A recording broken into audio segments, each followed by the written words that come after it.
In 2005 het twee kunshandelaars, Robert Simon en Alexander Parrish, 'n baie ou skildery gekoop by 'n boedeluitverkoping in New Orleans, Louisiana, vir minder as $10,000. Hierdie skildery het vir jare lank in 'n familiehuis gehang teen 'n muur in 'n huis in Louisiana. Vir byna 'n halwe eeu het hierdie familie nie geweet dat hierdie skildery wat teen hulle muur hang, geskilder was deur een van die mees bekendste skildenaars in die wêreldgeskiedenis nie. 'n Waardevolle en 'n duursame skildery was versteek in hierdie familiehuis, sonder dat hulle dit geweet het. Nou hierdie kunshandelaars wat dit gekoop het 'n vermoede gehad dat hierdie skildery baie meer werd was as waarvoor hulle dit gekoop het. En hulle het begin navorsing doen oor hierdie skildery. En soos hulle navorsing gedoen het, het hulle meer en meer by die waarheid uitgekom. En julle sal dit nie glo nie. Want in hulle besit, wait for it, was 'n verlore meesterstuk van die bekende skilder Leonardo da Vinci. En hierdie skildery is getiteld Salvator Mundi. Die betekenis daarvan is die verlosser van die wêreld. En soos julle sal sien op die bord, dis 'n beeld van Christus. Hy's geklee in hierdie blou met sy linkerhand wat 'n deursigtige kristalbal vashou. Nou Leonardo da Vinci het hierdie skildery geskilder om en by in die jare 1500s. En dit was een van minder as 20 werke van da Vinci wat vandag nog wel bestaan. Nou hierdie skildery, die Salvator Mundi, was oor die jare heen het Britse konings dit besit. Hulle sê selfs Russiese magnate het ook hierdie skildery gehad. Soos wat hierdie skildery rond beweeg het van die een plek na die ander plek, het hierdie skildery ook in sy journey beskadig geraak. Maar hierdie skildery wat begin het met 'n spierwit canvas, met 'n skilder wat 'n visie en 'n passie gehad het om hierdie mooi prentjie te skilder, wat waarde sou toevoeg tot die kunswêreld, maar wat toe op die ou einde weggeraak het en vergete geraak het in 'n familiehuis, wat iewers beskadig is en beland het in Amerika, in Louisiana, teen hierdie familie se mure van hulle huis. Leer vandag vir jou en my iets van roeping. Hierdie verhaal het 'n gelukkige einde. En hierdie gelukkige einde is dat dit weer ontdek was deur twee persone wat die moeite gedoen het om hierdie navorsing te doen. Hierdie skildery was weer gerestoreer vir die kunswêreld om dit te sien. En amptelik uiteindelik na hulle navorsing gedoen het en dit bevestig is dit bevestig dat dit 'n ware en egte Leonardo da Vinci skildery was. Nou luister mooi, in 2017 was daar weer 'n veiling gehou genaamd deur die maatskappy Christie's. Dis 'n oorseese maatskappy wat baie groot veilings hanteer. En ek het hierdie video gaan kyk. Hierdie veiling het 20 minute hierdie veiling aangehou. En hierdie skildery van Leonardo da Vinci is verkoop vir 'n rekordprys van $450,3 miljoen. Die duurste skildery wat nog ooit verkoop is. So, wat wil ek vandag vir julle, hoekom vertel ek hierdie storie vir julle vandag? Wat is dit wat ek en jy vandag moet hoor? Jy moet hoor, jy is nie gemaak vir oppervlakkigheid nie. maar vir goddelike betrokkenheid wat 'n ewigheidsimpak het. Wat sê dit vir ons? Dink aan hierdie verhaal van Leonardo da Vinci, se meesterstuk, die Salvator Mundi. Vir dekades was dit verlore, dit was verborge in 'n gewone huis in Louisiana. Dit was beskadig en dit was vergete. En eintlik vir 'n doel om dit aan die wêreld te wys. Maar toe dit weer ontdek word, was daar iets wat nie vergaan het nie. En dit was die handtekening van die meester. En al het dit nie soos 'n meesterstuk gelyk op daai oomblik nie, het dit nog steeds soos een getel. Dit maak nie saak nie. Dit was 'n Leonardo da Vinci skildery. Want waarde word nie bepaal deur hoe mense jou sien nie. Hoor mooi wat ek sê. Jou waarde word nie bepaal deur wat mense van jou dink en van jou sien nie, maar deur wie jou geskaap het en wie jou gemaak het. En ek wil graag hê dat dit by jou moet vassteek vanoggend. En ek wil vir jou graag sê dat jy is God se meesterstuk. Miskien voel jy vanoggend verlore. Miskien voel jy ek is niks meer werd nie. Miskien voel jy ek is nie meer betekenisloos nie. Miskien voel jy ek kan niks meer doen nie. Ek kan niks meer beteken in God se koninkryk nie. Eens op 'n tyd was ek besig met die dinge van die Here en kon ek 'n verskil maak vir die Here, maar my roeping het vaagweg verdwyn. En ek praat hier vanoggend met jong mense, middelmatige ouderdom mense en selfs ons ouer wysere. Ek praat met elkeen van julle, want op 'n plek, iewers in ons lewe, gaan ons vashak. En ons gaan hierdie gevoelens ervaar. Eens was ek waardevol, ek was vol vuur, vol passie, ek was aan die gang gewees, maar die lewe gebeur, omstandighede gebeur, jou denke verander soms, en dit veroorsaak, dat jou ware roeping, jou passie, en jou ywer vir God se roeping vir jou lewe, gaan vaag weg, en dit verdwyn. En dit is nie wat God van jou en my wil hê nie. So, ek wil vanoggend vir jou bemoedig met hierdie boodskap. En ons gaan blaai na die storie van profeet Elia. En ons gaan begin met 1 Konings 18 en ons gaan ook gesels uit 1 Konings 19 en met die fokus op 1 Konings 19. Maar ek wil vlugtig vir julle die prentjie in die storie vir julle vertel van wat in 1 Konings 18 gebeur het met profeet Elia. Want ek en jy kan identifiseer met profeet Elia vanoggend.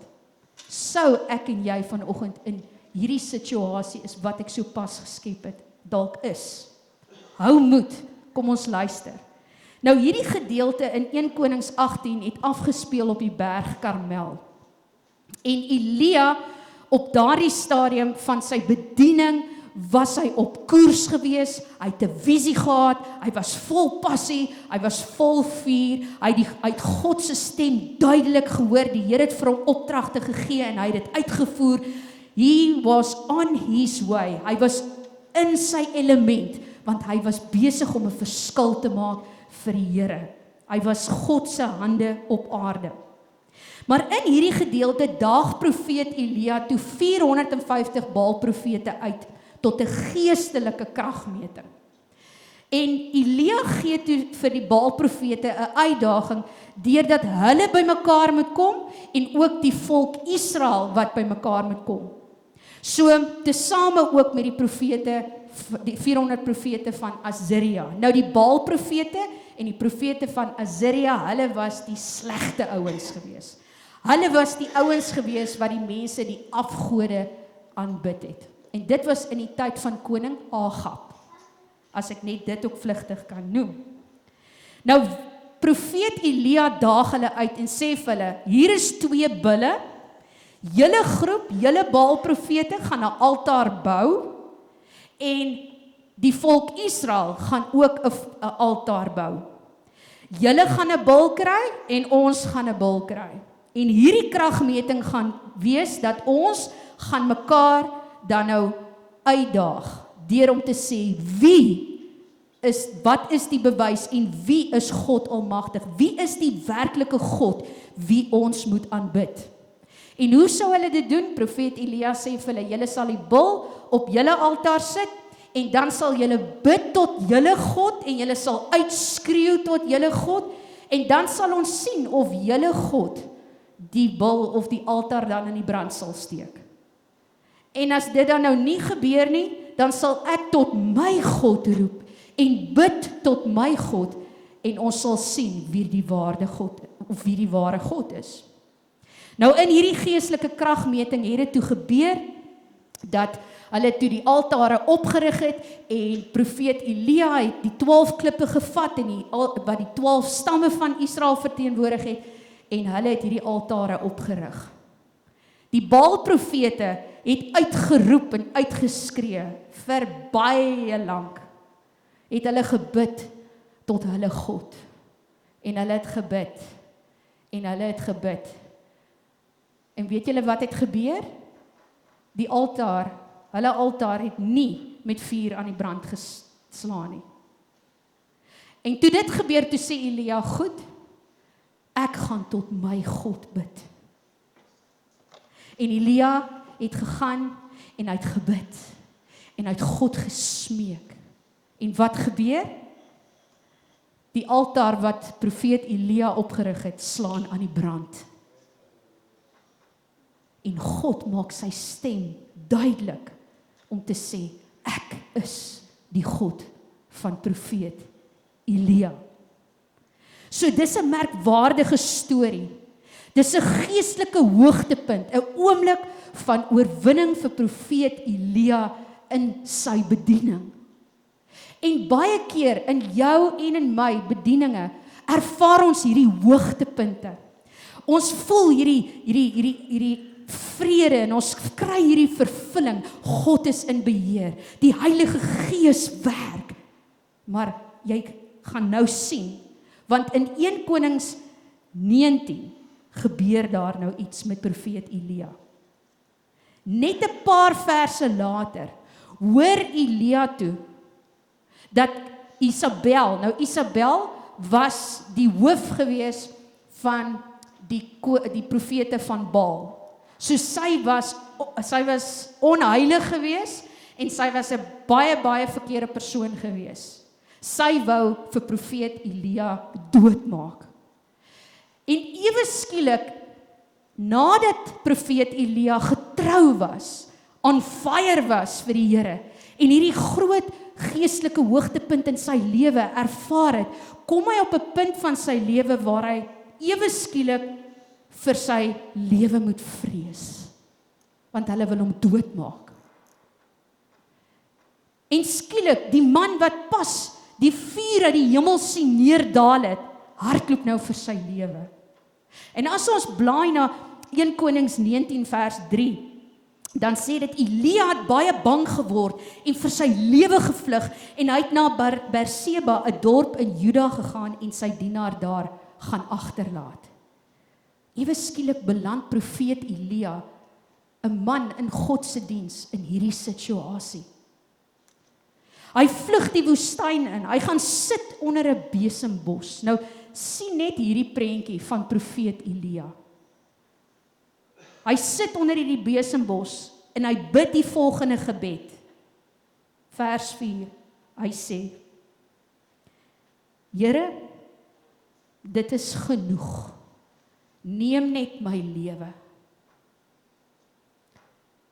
Hy voel alleen, hy voel uitgeput, hy voel moedeloos, hy's vreesbevange.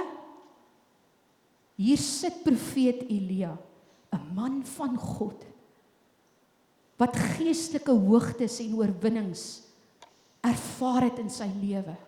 En hy kom tot op 'n punt waar hy onder die besembos in hierdie toestand sit.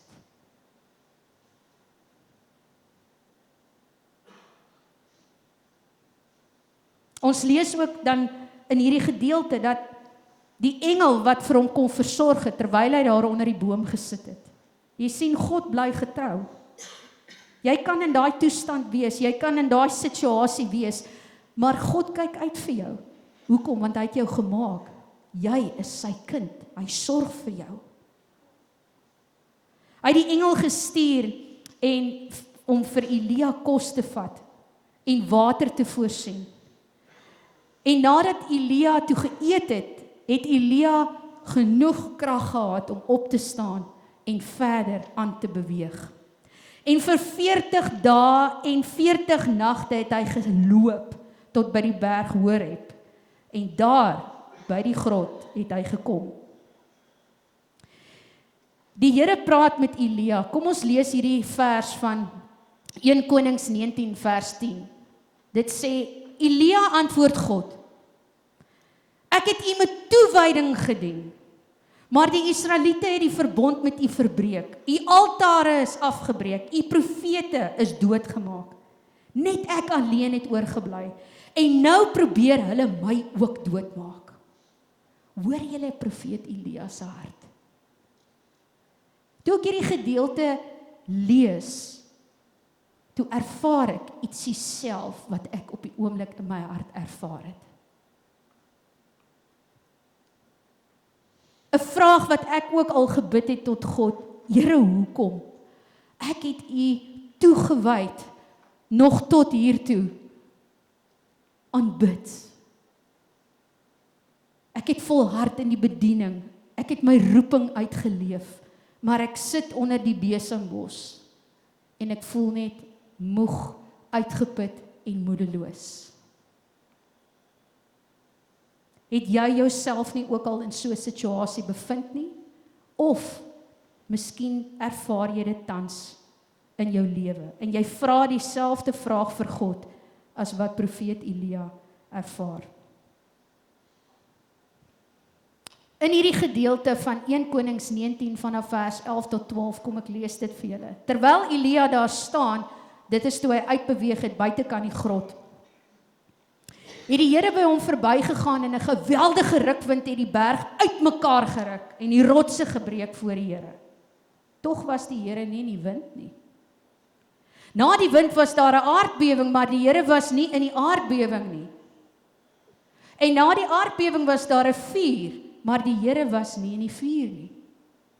Luister gou mooi. Na die vuur was daar die geluid van 'n sagte gesuis. Is dit nie 'n merkwaardige teksvers nie? Soms dink ons dat wanneer ons onder daai besembos sit, in hierdie toestand, met hierdie vraag aan die Here, soek ons hierdie groot bang, hierdie groot goed wat moet gebeur. Maar ons mis iets. Die Heilige Gees is 'n gentleman. Hy praat met 'n sagte stem. En soms het ons hierdie eie verwagtings dat God 'n deurbraak sal bring of 'n uitkoms sal gee. Maar jy moet mooi luister, want die Here fluister. Ja, die Here kan veroorsaak dat die wind rof waai en dat die aardbewings sal kom en dat hy dit bewerkstellig, maar die Here kom met 'n fluisterstem, met 'n sagte gesuis vanoggend om in jou oor te kom fluister. 1 Konings 19 vers 13 lees ons dan dat maar in daardie donker plek het iets dieps gebeur, soos ons gelees het. Iets baie geestelik en diep en mooi. God ontmoet vir Elia in 'n sagte fluistering stem. Daar in vers 13 vra God dan vir Elia. Nou hoor mooi, hy sê, die Here vra vir Elia, wat maak jy hier, Elia? En is so asof ek ook God se stem gehoor het op 'n punt op 'n punt van my lewe wat ek hierdie vraag gehad het. Het die Here vir my gesê, Wilma, wat maak jy hier? Soms is jy op die verkeerde plek weens jou eie besluite en jou eie omstandighede, jou eie gedagtes. In plaas van dat jy gaan sit by Jesus se voete en gaan luister wat hy wil sê. God gee vir Elia dan op daai punt, gee hy vir Elia opdrag, wat vir my baie interessant is, om terug te gaan, terug na die plek waar hy moedeloos geword het en seer gekry het en teleurstelling ervaar het. Bid ons nie soms verkeerd nie, deurdat ons sê, Here, gee vir my 'n uitweg, gee vir my 'n ander deur, gee vir my iets anders, Here, ek soek iets anders, dit gaan die probleem oplos. Nee, God kom en hy sê vir Elia, ek gee jou die opdrag om terug te gaan na daai plek toe. Profeet Elia was gehoorsaam en hy het geluister na God se opdrag. En dit was en moes nie vir hom maklik gewees het nie. Dit is mos nie maklik om terug te gaan na die plek van moedeloosheid en hartseer en teleurstelling nie. Maar God is nog nie klaar nie. Hy is nog nie klaar met die plan vir wat hy vir jou het op hierdie spesifieke tyd en plek nie. En dis wat baie belangrik is. Vir 40 dae en 40 nagte loop hy weer terug na waar hy toe gegaan het. Sou jy dit gedoen het? Sou jy weer teruggegaan het en weer 40 dae en 40 nagte teruggeloop het? Profeet Elia skep moed. En hy's gehoorsaam en hy luister na God se stem. Elia het teruggegaan en hy het gaan doen wat God van hom gevra het. Sy gehoorsaamheid en sy deursettingsvermoë het ewigheidsimpak gehad, deurdat sy opvolger Elisa toe ook gesalf is, wat profeet Elia se bediening sou voortvat. Soms is jy die sleutel in iemand anders se lewe om voort te vat. So moenie dink jou werk is klaar nie. Jy is hier om miskien 'n jong mens op te lei en te salf vir die volgende jare wat nog kom. Jy en ek moet 'n verskil maak van daai klein kindjie af tot die jong mense, tot iemand anders wat dalk al verouderd is, maar wat 'n potensiële bediening binne hom of haar het, wat jy die sleutel is tot die oopsluit van hom of haar se bediening.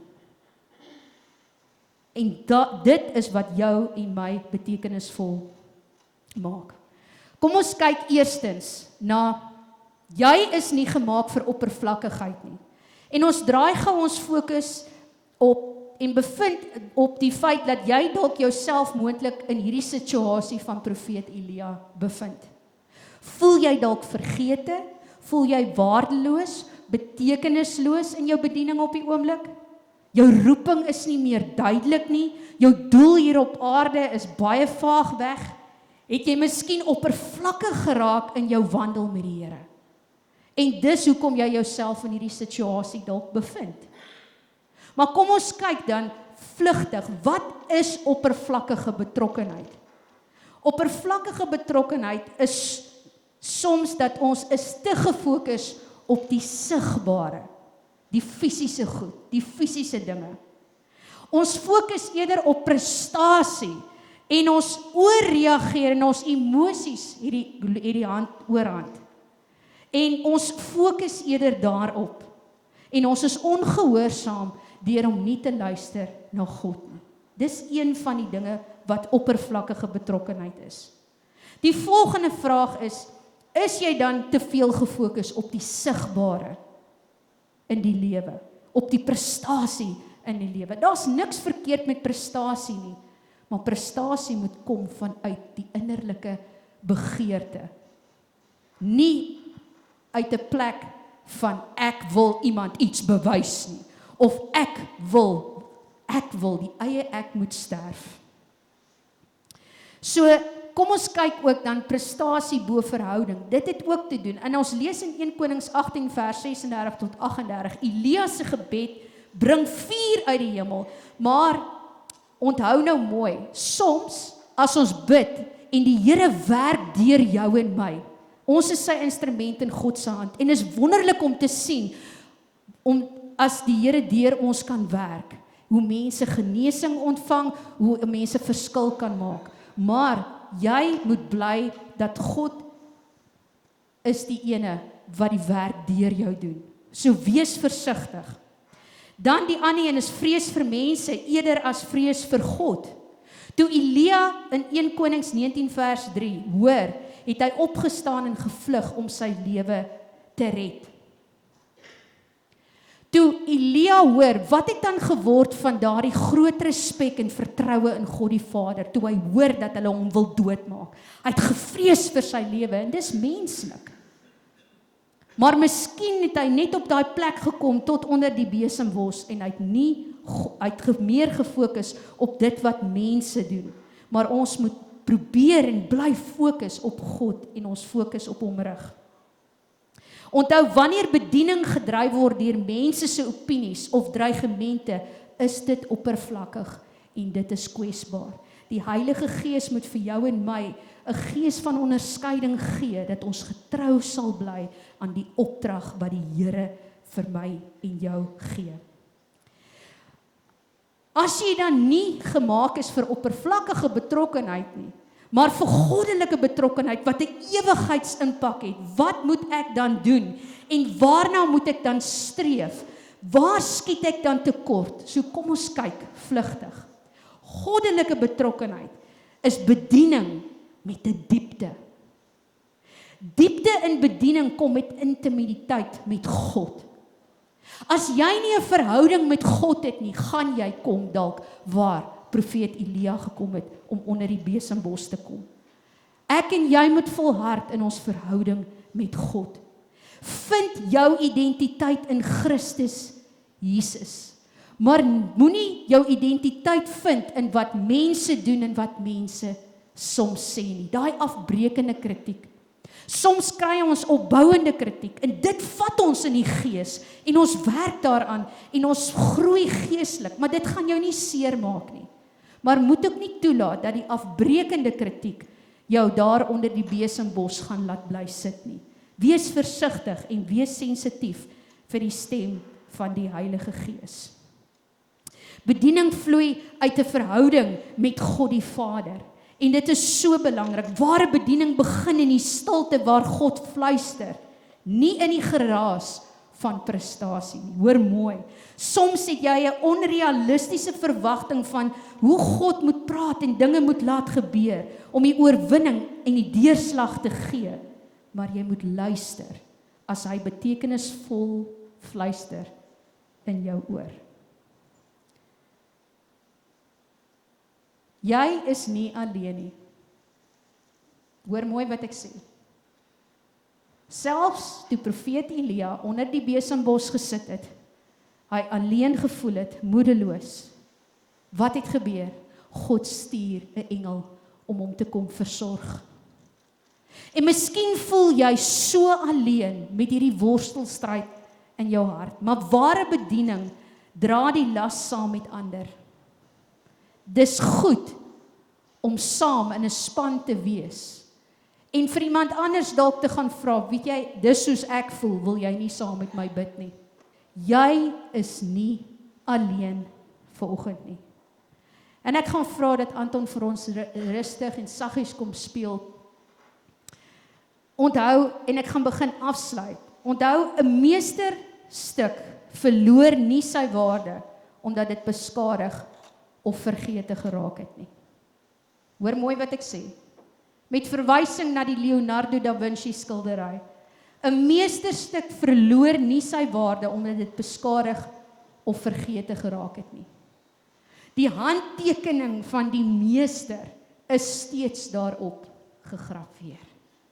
Soos jou naam gegraveer is in die handpalm van Jesus Christus. Elia het moeg geword en hy het moeg geraak. Elia het onttrek en hy het een kant toe beweeg. En hy het alleen gevoel en hy wou opgee. Maar God het hom teruggeroep en God het hom herstel en hy het hom weer teruggestuur na daai plek toe. Miskien sê die Here dit vir jou vanoggend. Jy moet teruggaan, want ek is nog nie klaar nie. Jy is dalk betrokke, Jy oorleef, maar dis oppervlakkig. Daar is geen diepte nie. En al wat ek vir jou mee kan bemoedig vanoggend is, al hoe dit herstel gaan word, is as jy by Jesus se voete gaan sit en luister na sy fluisterstem. Want jy is gemaak vir 'n ewigheidsimpak. Jy funksioneer dalk, maar daar is geen diepte nie. So jy moet vanoggend in jouself hierin kyk en sê, Here, het ek nog diepte? Het ek nog 'n verhouding met die Here? Vandag wil ek jou uitnooi. Kom uit die grot uit, soos wat God vir Elia geroep het en gesê het, kom uit die grot uit. En julle sal daardie gedeelte in 1 Konings, wanneer julle dit lees, sal julle sien hierdie stryd wat God met profeet Elia gehad het, want elke keer as God vir hom gesê het, kom uit die grot uit, het Elia gesê, Here, ek het U met soveel toewyding geaanbid en gedien, en kyk, waar is ek nou? Ek is alleen, die mense wil my doodmaak, ek het my lewe aan U opgeoffer. Hoor julle daardie gebed van profeet Elia, die murmurering van profeet Elia. Maar God het nie moed opgegee nie, en God gee ook nie moed op met jou vanoggend nie. Hy roep jou. Die skildery van Leonardo da Vinci, met 'n waarde wat verkoop is vir $450,3 miljoen, het sy ewigheidsimpak gemaak in die kunswêreld. Na al die tye wat hy vergeet en verborge in 'n huis in Louisiana gehang het. Uiteindelik het hy daardie skildery beland op 'n plek vir sy doel. En dis 'n skildery, maar ek en jy is lewendige mense deur God geskape, en ek en jy het vandag 'n kans om daai besluit te neem. Soos ek gesê het, dit is verkoop vir hierdie $450,3 miljoen, en dit het sy ewigheidsimpak gemaak in 'n kunswêreld, maar jy is kind van God, is duur gekoop deur Jesus bloed. En ek en jy moet net buig in aanbidding en gehoorsaam wees en luister na wat die opdrag is wat God vir my gee. En ek wil vandag vir jou sê, kom ons maak ons oë toe en ons hou ons oë gesluit op hierdie oomblik en laat toe dat die Heilige Gees met jou praat vanoggend. Neem vandag 'n besluit deur om te erken waar jy moeg of oppervlakkig geraak het. Erken dit.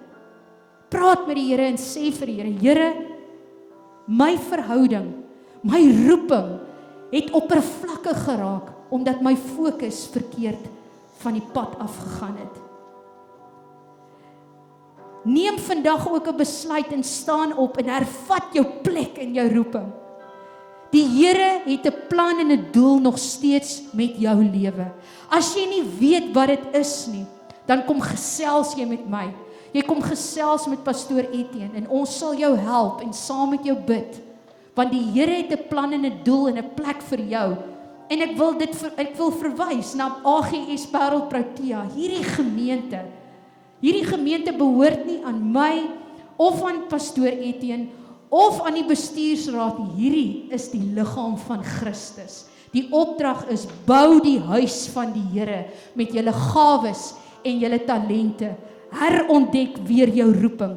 Kom weg van die besembos af en laat toe dat God jou versorg en vir jou nuwe visie en passie gee. Laat toe dat God jou weer herstel en dat hy weer sal pronk en dat jy weer vir hom sal pronk deur sy heerlikheid tentoon te stel. Begin weer dien met ewigheidsfokus. Dit is wat jou visie en jou passie moet wees. Is dat ek is besig met die dinge van die Here. Ek bly toegewyd aan die Here vir sy dienswerk, nie vir mense of ek is hier vir 'n verlore wêreld om Jesus se hande en voete te wees en 'n betekenisvolle betrokkenheid te kan wees. Dit is hoekom ek en jy hier is. God roep jou terug en ek glo met my hart dat God jou sal antwoord. En ek wil 'n uitnodiging maak en ek wil vir jou vra vanoggend. As dit jy is van wie ek vanoggend gepraat is, as jy daai persoon is wat soos Elia onder daai besembos gesit het, in daai toestand, vra ek vir jou dat jy in gehoorsaamheid, as 'n teken dat, Here, ek wil weer 'n intieme verhouding met U hê. Ek wil weer betekenisvol betrokke wees. As dit jy is, vra ek dat jy sal opstaan net daar waar jy is.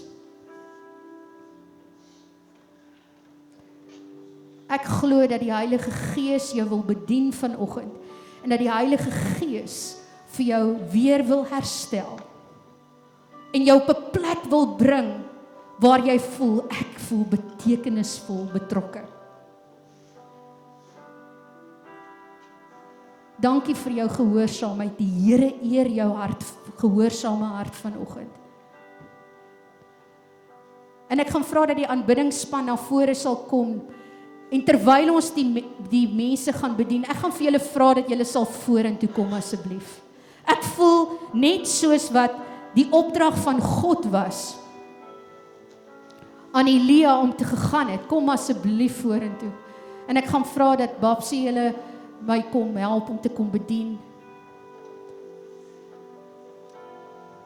Kom na vore, oom Ferdi ook asseblief vorentoe kan kom en my kan kom help. Die opdrag aan profeet Elia was dat hy moes teruggegaan het om vir Elisa te gaan salf vir die volgende dienswerk. En dit is wat ek graag wil doen vanoggend. Ek wil jou salf in gehoorsaamheid. Wil ek gehoorsaam wees aan God se stem en ek wil jou salf. En ek glo en vertrou wanneer ons jou gaan salf en ons jou gaan bedien, dan gaan God jou toerus vir 'n spesifieke doel en vir 'n spesifieke plan. En ek is opgewonde om julle almal hier voor te sien, want hier's 'n nuwe span mense wat gaan betrokke raak saam met my en die Here se naam gaan groot maak. Of jy gaan betrokke raak by 'n deurdiens of by 'n koffiekroeg of by 'n gebedsspan of by die welsyn of by die musiekspan, ek weet nie waar die Here jou wil gebruik nie. Maar ons begin vanmôre by jouself, by die innerlike genesing. En ek vra dat jy ingestel sal wees en sal saam bid en ek vertrou saam met jou. Kom ons bedien julle. Die gemeente, ek vra vir julle dat julle saam met ons sal bid en werklik waar ook in die gees sal wees. Bid vir ons gemeente vanoggend. Bid vir die toekoms en 'n nuwe visie saam met ons hemelse Vader. En dat hy dit aan ons as liggaam van Christus sal openbaar. So bid saam met ons, bedien saam met ons. Ons is opgewonde vir hierdie mensies hiervoor. Amen.